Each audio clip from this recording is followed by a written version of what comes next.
प्रकाशन आइए सुनवाते हैं। यशस्वी प्रधानमंत्री आदरणीय श्री नरेंद्र मोदी जी, मंचासीन सभी वरिष्ठ मंत्रीगण, यहां उपस्थित हमारे भारत सरकार के मंत्रीगण, संसदीय बोर्ड के सभी वरिष्ठ सदस्यगण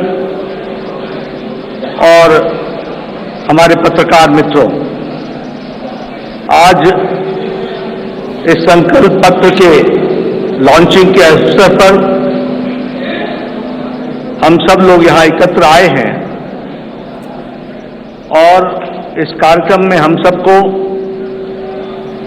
आदरणीय प्रधानमंत्री जी का संबोधन सुनने को मिलेगा और संकल्प पत्र अगले 2024 से हम किस प्रकार से देश की सेवा प्रधानमंत्री मोदी जी के नेतृत्व में करेंगे, इसके बारे में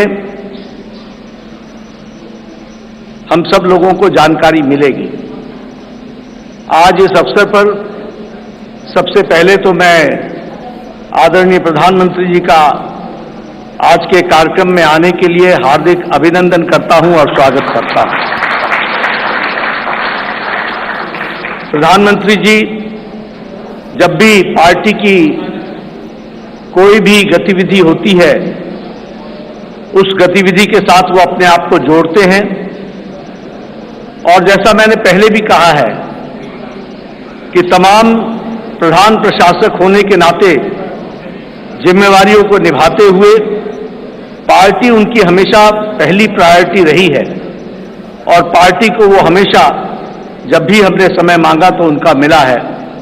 आज वो फिर इस चुनावी कार्यक्रम में और अन्य व्यस्तताओं के बीच में आप हम सबके बीच में हैं। आपका पुनः अभिनंदन और स्वागत है।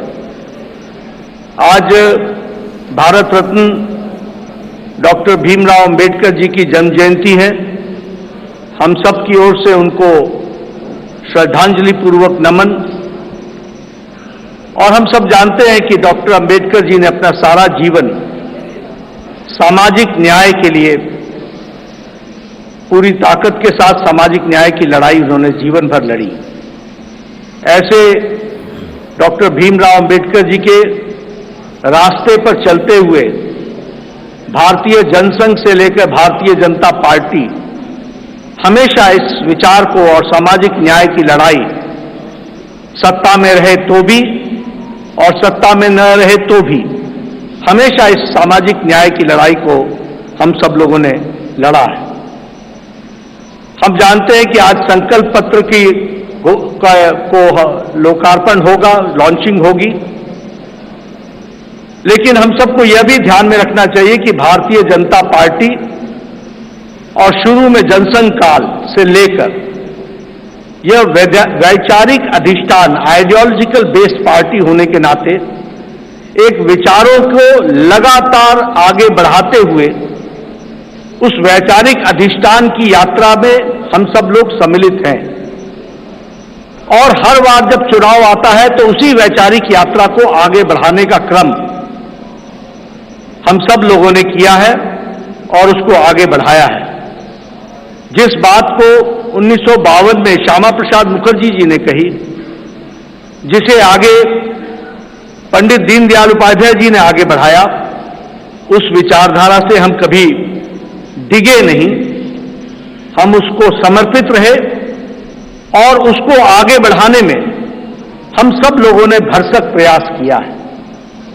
और हम कह सकते हैं कि मैनिफेस्टो या संकल्प पत्र यह उस विचारधारा, उस वैचारिक अधिष्ठान का अनफोल्डमेंट है। उसी को आगे किस तरीके से बढ़ाया जाए, उस यात्रा को आगे बढ़ाने का काम हम सब लोगों ने किया है। हम सब जानते हैं एक समय में हमने एकात्म मानववाद की बात कही, उसी को आगे हम लोगों ने जब हम सरकार में आए तो अंत्योदय के रूप में हम लोगों ने उसको स्थापित किया और प्रधानमंत्री मोदी जी ने उसको सरल भाषा में सबको समावेश करते हुए और सबकी भाषा में उसको सबका साथ, सबका विकास, सबका विश्वास, सबका प्रयास से जोड़ते हुए नीतियों को आगे बढ़ाने का काम किया। मुझे याद है कि 2014 में जब प्रधानमंत्री मोदी जी संसदीय दल के नेता सेंट्रल हॉल में चुने गए थे, तो उस समय उन्होंने बड़े स्पष्ट शब्दों में कहा था कि हमारी सरकार गरीब को समर्पित है, हमारी सरकार गांव के विकास को समर्पित है, हमारी सरकार जो समाज के अंतिम पायदान पर खड़ा व्यक्ति है उसको समर्पित है। और उसी को कार्य रूप देते हुए 2014 से एक लंबी यात्रा करते हुए पिछले 10 वर्षों में प्रधानमंत्री मोदी जी के नेतृत्व में देश ने इन सारे आयामों को बखूबी जनता को, गांव गरीब की चिंता करते हुए उसको आगे बढ़ाने का काम किया है। मित्रों, मैं यहां एक बात और भी कहना चाहता हूं कि जब देश की जनता क्लियर मैंडेट देती है तो नतीजे भी बड़ी स्पष्टता के साथ आते हैं। हम सब लोग जानते हैं कि 2014 में प्रधानमंत्री मोदी जी के नेतृत्व में हमारा वोट शेयर 31% पहुंचा, 282 सीटें हमने लोकसभा की जीती।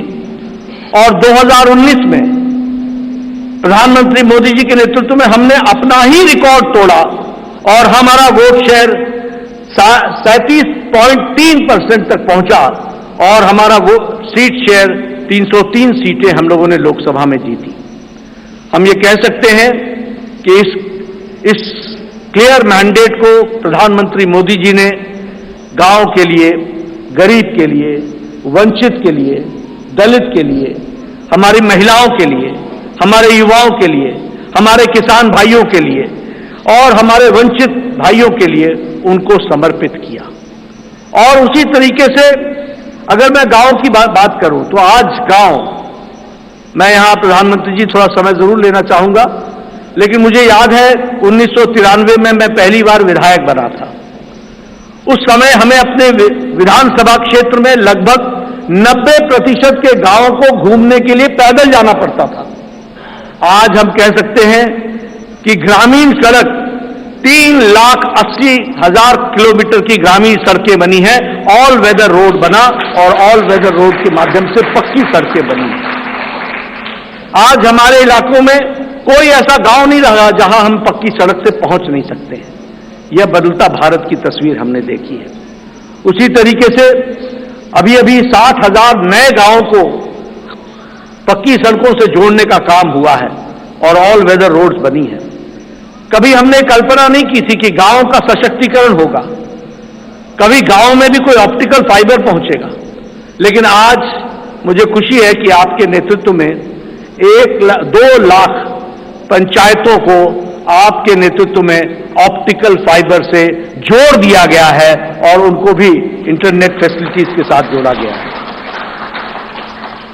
गरीब कल्याण की बात करें तो एक समय में यह असंभव सी बात लगती थी कि हम गरीब तक अन्न पहुंचा सकेंगे, लेकिन आपने त्रासदी में भी अवसर ढूंढ करके प्रधानमंत्री गरीब कल्याण अन्न योजना की स्कीम को आगे बढ़ाया। 80 करोड़ की जनता को या तो 5 किलो गेहूं या 5 किलो चावल या 1 किलो दाल ये देने की व्यवस्था की।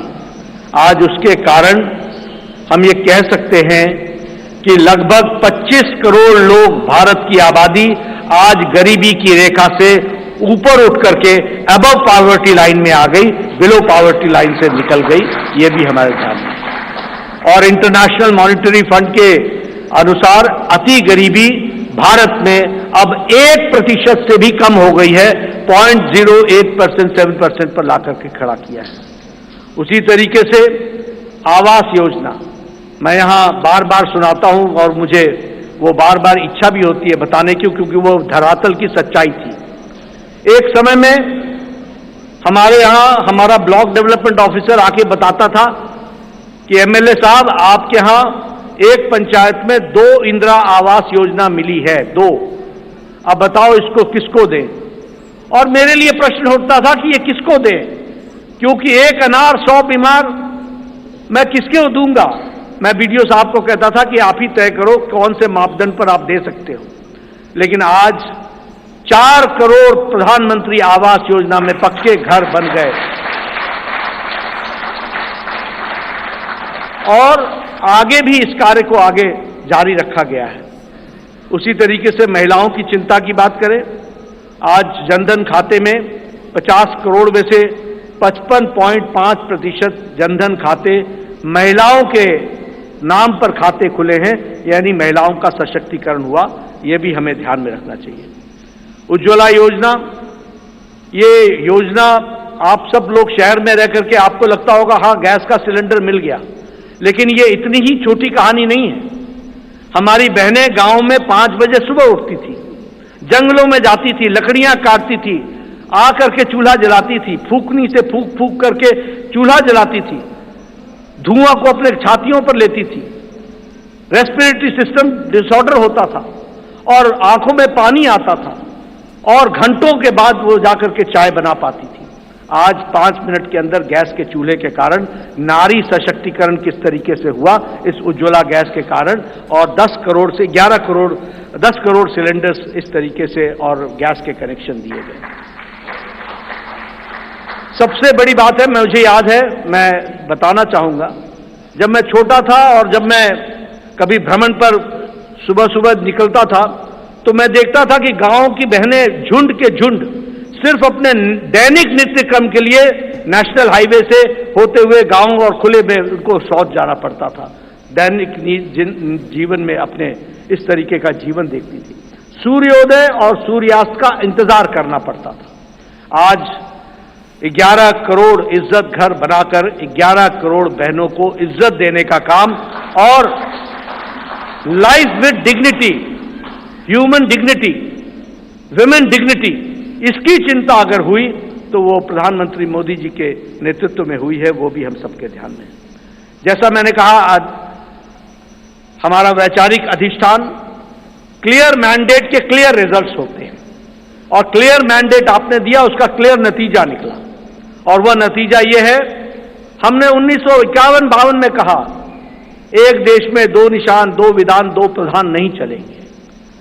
हम 1951-52 से ये बात कह रहे थे, लेकिन आपने क्लियर मैंडेट दिया और 2019 के 6 अगस्त को धारा 370 को एब्रोगेट कर दिया गया, धाराशाही कर दिया गया। प्रधानमंत्री मोदी जी की इच्छा शक्ति ने उस कार्य को पूरा किया है। मुझे याद है कि पालमपुर का प्रस्ताव पारित हुआ था कि हम राम मंदिर बनाने के रास्ते को प्रशस्त करेंगे। यह पालमपुर का रेजोल्यूशन था और पालमपुर के रेजोल्यूशन से लंबी यात्रा हमने की और हमने वो भी दिन देखे जब कांग्रेस के वकील खड़े होकर के न्यायिक प्रक्रिया को रोकने का प्रयास करते थे और ये कहते थे कि इससे भारतीय जनता पार्टी को फायदा होगा। उनको देश की चिंता नहीं थी, उनको रामलला की चिंता नहीं थी, उनको भारत की संस्कृति और गौरव की चिंता नहीं थी। वह वोट बैंक की राजनीति करने वाले लोग उसमें अड़ंगे लगाते रहे, अटकाते रहे, लटकाते रहे, भटकाते रहे। लेकिन प्रधानमंत्री मोदी जी के नेतृत्व में वह रास्ता प्रशस्त हुआ और भव्य राम मंदिर 22 जनवरी को आपके कर कमलों के द्वारा वह आज रामलला वहां विराजमान है और उनका प्राण प्रतिष्ठा आपके 10 दिन के अथक कार्यक्रम और अनुष्ठान के बाद आपके कर कमलों द्वारा हुआ, वो भी हम लोगों ने देखा है। ट्रिपल तलाक, 3 तलाक, कोई सोचता नहीं था कि इस विषय को टच करेंगे, कोई इस विषय पर चर्चा भी करेंगे। सुप्रीम कोर्ट से लेकर के समाज के सभी वर्ग मानते थे कि 3 तलाक आज मानवता के लिए एक तरीके से त्रासदी है, इसको समाप्त होना चाहिए। लेकिन यह इच्छा शक्ति, दृढ़ इच्छा शक्ति प्रधानमंत्री मोदी जी ने दिखाई और आपके क्लियर मैंडेट ने इस ताकत को प्रधानमंत्री मोदी जी को करने की इच्छा शक्ति दी और आज ट्रिपल तलाक से हम बहनों को, हमारे मुस्लिम बहनों को हम लोगों ने आजाद किया, यह भी हम सब लोगों ने देखा है। उसी तरीके से 30 साल से राजनीतिक कारणों से नारी शक्ति वंदन और महिलाओं का रिजर्वेशन पर राजनीति होती रही फॉर 30 इयर्स, 30 साल कोई कुछ नहीं हुआ। लेकिन प्रधानमंत्री मोदी जी की फिर से इच्छा शक्ति और आप सबका सहयोग, 30 साल से जो कार्य नहीं हुआ वो 3 दिन के अंदर प्रधानमंत्री मोदी जी ने नारी शक्ति वंदन विधेयक को पारित करके और अगली बार लोकसभा में 2029 में हम 33% सांसद हमारी महिलाएं बहनें होंगी, यह भी हम देखने वाले हैं। इस तरीके से काम मैं मजबूत नेतृत्व का एक प्रमाण और एक विषय जरूर आपसे चर्चा करना चाहूंगा। ये कोविड जब आया तो शायद ये शताब्दी का सबसे बड़ा पेंडेमिक था। दुनिया नहीं जानती थी कि इस पेंडेमिक से कैसे लड़ा जाएगा। दुनिया के नेतृत्व भी नहीं जानता था कि इस पेंडेमिक से कैसे लड़ा जाएगा। आपको पता है, बड़े बड़े विकसित देश अपने निर्णय प्रक्रिया में वह भी डमाडोल हो गए, वह भी लड़खड़ा गए, वह भी नहीं तय कर पाए कि मानवता जरूरी है या अर्थशास्त्र जरूरी है, आर्थिक विषय जरूरी है या मानवता जरूरी है, ह्यूमैनिटी जरूरी है या इकोनॉमी जरूरी है। और बहुत से देश, विकसित देश, लॉकडाउन लगाएं कि नहीं लगाएं, लगाएं कि नहीं लगाएं, इस बीच में वो पेंडुलम की तरह डोलते रहे। लेकिन प्रधानमंत्री मोदी जी का नेतृत्व, मजबूत इरादे, दूरदृष्टि, इस बात को ध्यान में रख करके उन प्रधानमंत्री जी ने कहा, जान है तो जहान है, और लॉकडाउन लगाया।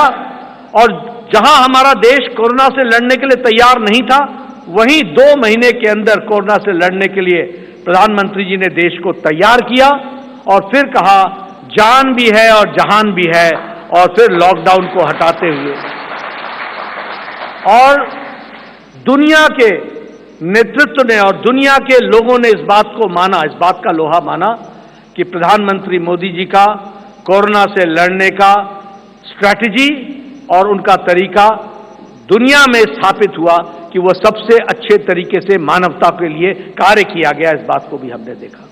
मैं बार बार इस बात का जिक्र करता हूं, हम तो हमेशा रिसीविंग एंड पे रहते थे। इस देश में ट्यूबरक्लोसिस की दवा 25 साल बाद आई, कोई दवा 28 साल बाद आई, टेटनस की दवा 30 साल बाद आई, जापानीज इंसेफ्लाइटिस की दवा यहां 100 साल बाद आई।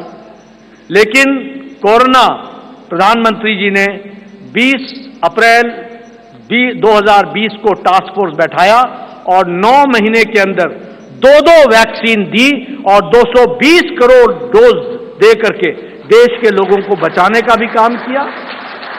और देश के साथ साथ दुनिया को भी वैक्सीन मैत्री में 100 देशों को भी हमने वैक्सीन पहुंचाई, यह भी हम लोगों ने देखा। और डबल डोज के बाद बूस्टर भी लगा, यह भी हमने देखा। मैं यहां यह भी बता देना चाहता हूं कि यह सबसे तीव्र गति से चलने वाला वैक्सीनेशन प्रोग्राम था। 220 करोड़ की जनता को डबल डोज लगाना, यह सबसे तीव्र गति और डिजिटली इसको सपोर्टेड प्रोग्राम रहा, यह भी हमने देखा। मित्रों, हमारे अभी आदरणीय राजनाथ जी मैनिफेस्टो और संकल्प पत्र के बारे में आपके सामने सारी बातें रखेंगे, लेकिन मैं इतना जरूर कहना चाहता हूं कि 10 साल इस बात का प्रमाण है कि देश ने इस बात को माना है कि मोदी की गारंटी पूरी होने की गारंटी है, इस बात की गारंटी।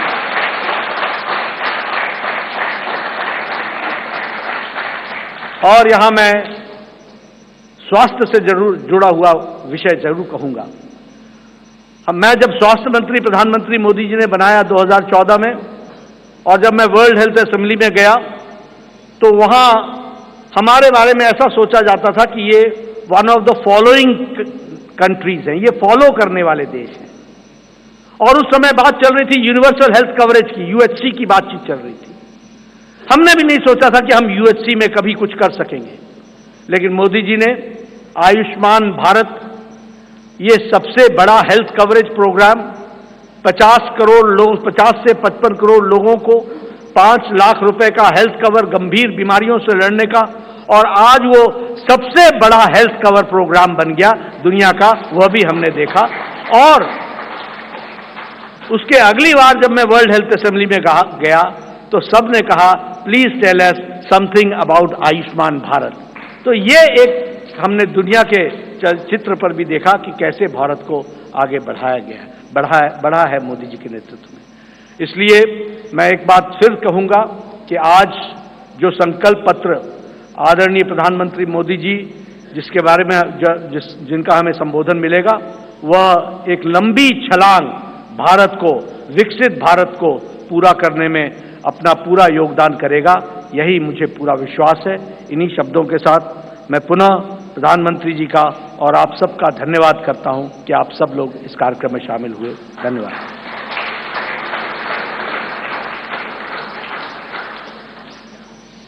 धन्यवाद अध्यक्ष जी। संकल्प पत्र की समिति के अध्यक्ष